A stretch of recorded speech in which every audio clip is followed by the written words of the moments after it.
E a última característica para nós encerrarmos: o verdadeiro cristão, ele experimenta uma transformação genuína. Por quê?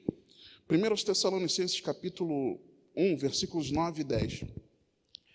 Porque eles mesmos anunciam de nós qual a entrada que tivemos para convosco, e como dos ídolos vos convertestes para servir o Deus vivo e verdadeiro, e esperar dos céus o seu Filho, a quem ressuscitou dentre os mortos, a saber, Jesus, que nos livra da ira futura. Porque olha só, irmãos, por que transformação genuína?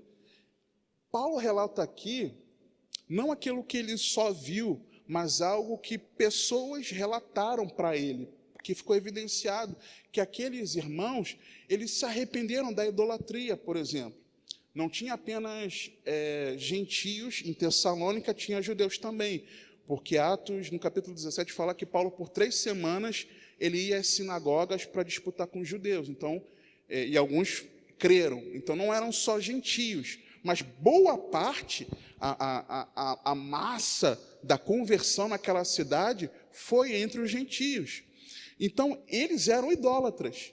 E quando existe esse testemunho aqui de como dos ídolos eles se converteram a Deus, eles abandonaram a idolatria, fica evidenciado a primeira característica de uma verdadeira fé cristã, que é o quê? Arrependimento dos pecados.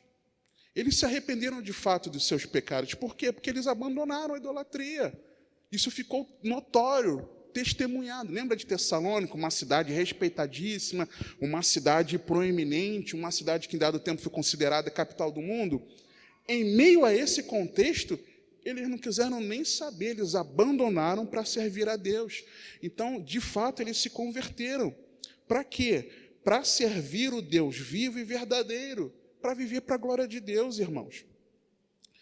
A nossa conversão, ela não traz só o arrependimento dos pecados, e aquilo que era pecado eu abandono. Mas a partir de então, a minha vida, o meu cotidiano precisa ser para a glória de Deus.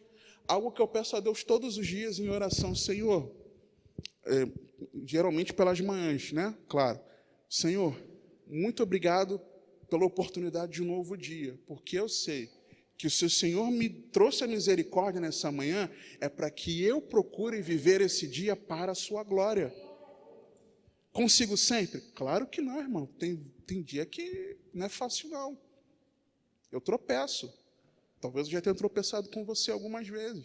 Eu peco. Não queria, mas eu acabo tropeçando.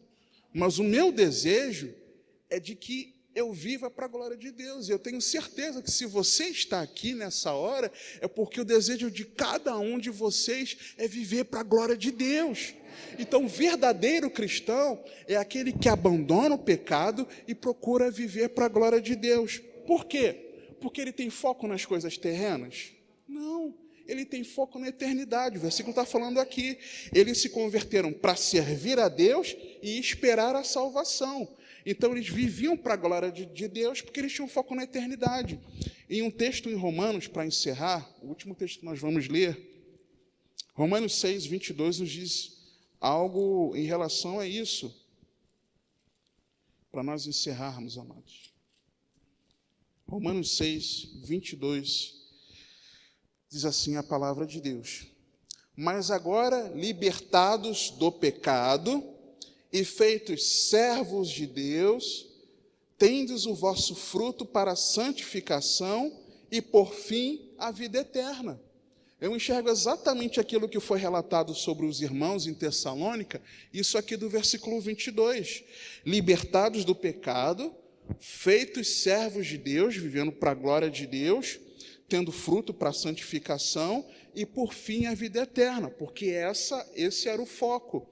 E o versículo 23, porque o salário do pecado é a morte, a vida antiga, mas o dom gratuito, o presente gratuito de Deus é a vida eterna, por Cristo Jesus, nosso Senhor. Que você e eu sejamos verdadeiros cristãos, em nome de Jesus, amém?